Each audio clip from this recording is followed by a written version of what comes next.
జాతిని ఉద్దేశించి రాత్రి 8 గంటలకు ప్రధాని నరేంద్ర మోదీ ప్రసంగించనున్నారు. పెహల్గాం ఉగ్రదాడి, ఆపరేషన్ సింధూర్ వివరాలను ప్రజలతో పంచుకోనున్నారు. పాకిస్తాన్ ఉగ్ర స్థావరాలను భారత బలగాలు ఎలా టార్గెట్గా కూల్చాయో మోదీ వివరించనున్నారు. ఇటు మోదీ ప్రసంగంపై యావత్ దేశం ఎదురుచూస్తోంది. పెహల్గాం ఉగ్రదాడి మార్చి 22న జరిగింది. పాకిస్తాన్కు చెందిన 4 ఉగ్రవాదులు నరభేదం సృష్టిస్తూ 26 మంది టూరిస్టులను పొట్టన పెట్టుకున్నారు. మతం అడిగి మరీ కాల్చి చంపడంతో యావత్ దేశం మండిపడింది. ఈ ఘటన తరువాత తీవ్రంగా స్పందించిన మోదీ ప్రభుత్వం ఉగ్రవాదుల ఏరువేతకు పూనుకుంది. అటు రక్షణ శాఖతో వరుస సమావేశాలు, ఇటు హోంశాఖతో వరుస రివ్యూలు నిర్వహించారు. నేషనల్ అడ్వైజర్ అజిత్ దోవల్తో పాటు త్రివిధ దళాధిపతులతో 1-to-1 సమావేశాలు నిర్వహించారు. ఉగ్రవాదులకు తగిన బుద్ధి చెప్తామని, ఉగ్రవాదాన్ని ప్రోత్సహిస్తున్న దేశం మూల్యం చెల్లించుకోక తప్పదని హెచ్చరించిన మోదీ పక్కాగా ప్లాన్ చేసి ఆపరేషన్ సింధూర్ నిర్వహించారు. మే 7న పాకిస్తాన్లోని ఉగ్రస్థావరాలు, పీఓకేలోని ఉగ్రస్థావరాలను టార్గెట్ చేసుకున్న భారత్ వాయుసేన కీలకమైన 100 మందికి పైగా ఉగ్రవాదులను మట్టుపెట్టింది. అర్ధరాత్రి తరువాత జరిగిన ఈ దాడిలో పాకిస్తాన్ తేరుకునేలోగా టార్గెట్ ఫినిష్ చేసి వచ్చాయి భారత వాయుసేన.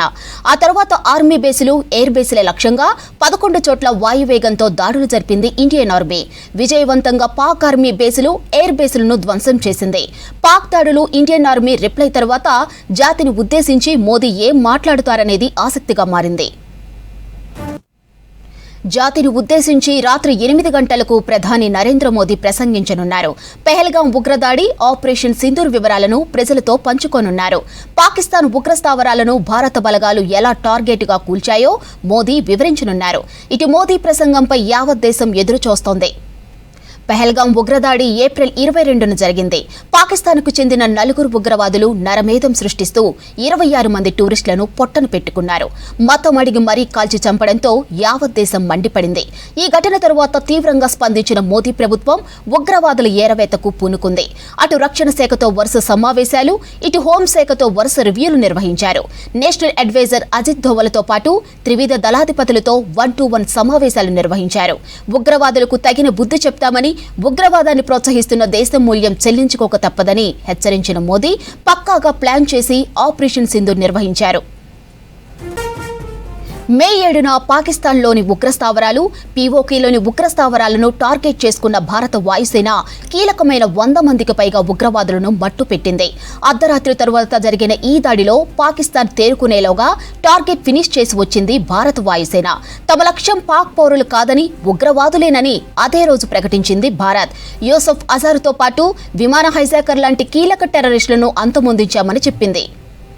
భారత దాడిని తీవ్రంగా పరిగణించిన పాకిస్తాన్ భారత్పై ఎదురుదాడికి దిగింది. సామాన్య పౌరులే లక్ష్యంగా బార్డర్ వెంట కాల్పులకు తెగబడింది. ఆ తర్వాత డ్రోన్లతో భారత ఎయిర్ బేసులను టార్గెట్ చేసుకుని దాడికి ప్రయత్నించింది. శత్రు దుర్భేద్యంగా ఉన్న మన గగనతలం, దేశీయంగా తయారైన ఆకాశ్తో పాక్ కుట్రలను తిప్పికొట్టింది భారత ఆర్మీ. ఆ తర్వాత ఆర్మీ బేసులు, ఎయిర్ బేసులే లక్ష్యంగా 11 చోట్ల వాయువేగంతో దాడులు జరిపింది ఇండియన్ ఆర్మీ. విజయవంతంగా పాక్ ఆర్మీ బేసులు, ఎయిర్ బేసులను ధ్వంసం చేసింది. పాక్ దాడులు, ఇండియన్ ఆర్మీ రిప్లై తరువాత జాతిని ఉద్దేశించి మోదీ ఏం మాట్లాడుతారనేది ఆసక్తిగా మారింది.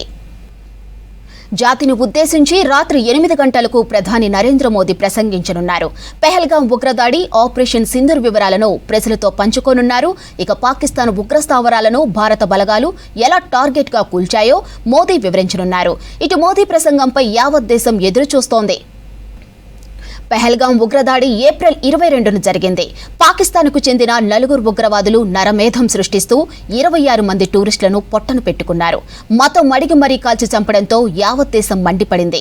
ఈ ఘటన తరువాత తీవ్రంగా స్పందించిన మోదీ ప్రభుత్వం ఉగ్రవాదుల ఏరవేతకు పూనుకుంది. అటు రక్షణ శాఖతో వరుస సమావేశాలు, ఇటు హోంశాఖతో వరుస రివ్యూలు నిర్వహించారు. నేషనల్ అడ్వైజర్ అజిత్ దోవల్తో పాటు త్రివిధ దళాధిపతులతో 1-to-1 సమావేశాలు నిర్వహించారు.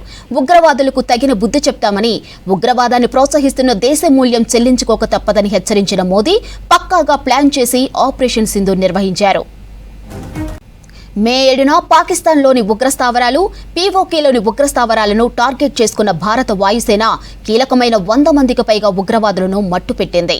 అర్ధరాత్రి తరువాత జరిగిన ఈ దాడిలో పాకిస్తాన్ తేరుకునేలాగా టార్గెట్ ఫినిష్ చేసి వచ్చింది భారత వాయుసేన.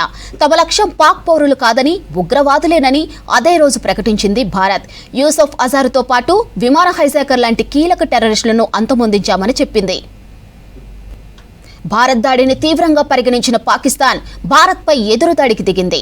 సామాన్య పౌరులే లక్ష్యంగా బోర్డర్ వెంట కాల్పులకు తెగబడింది.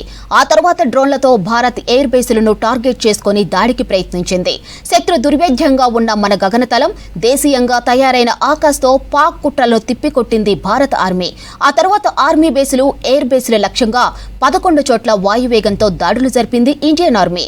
విజయవంతంగా పాక్ ఆర్మీ బేసులు, ఇండియన్ బేసులను ధ్వంసం చేసింది. పాక్ దాడులు, ఇండియన్ ఆర్మీ రిప్లై తర్వాత జాతిని ఉద్దేశించి మోదీ ఏం మాట్లాడతారనేది ఆసక్తిగా మారింది.